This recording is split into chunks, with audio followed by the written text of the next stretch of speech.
4 বছর আগে বাজার থেকে কিনে আনা রাজহাঁসটির সঙ্গে এক বিরল বন্ধুত্ব গড়ে উঠেছে পিকআপ চালক রব্বানীর। তাদের বন্ধুত্ব দেখে বোঝা যায় এ যেন এক নিঃস্বার্থ ভালোবাসা। গোলাম রব্বানীকে অনুসরণ করে পিছু পিছু হেঁটে চলে রাজহাঁসটি। রব্বানীর কথা মতো নেমে পড়ে পুকুরে, এমনকি পানিতেও ডুব দেয় রব্বানীর কথায়। আমরা খুব আনন্দিত হই যে কিভাবে একটা পোষা প্রাণী এভাবে কথা শুনতে পারে। গোলাম রব্বানী যেখানে যান হাঁসটিও ছুটে যান সেখানে। হাট বাজার, চা স্টল, দোকানপাট সব জায়গায় সঙ্গী হয়ে রব্বানীর সঙ্গে চলাফেরা করে রাজহাঁসটি।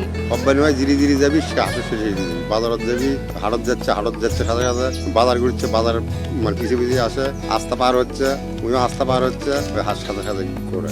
2020 সাল থেকে এই রাজহাঁসের সঙ্গে অসাধারণ বন্ধুত্ব গড়ে উঠেছে বগুড়া পৌর এলাকার সাবগ্রাম পুরসা মহল্লার পিকআপ চালক গোলাম রব্বানীর। স্থানীয়রা জানায়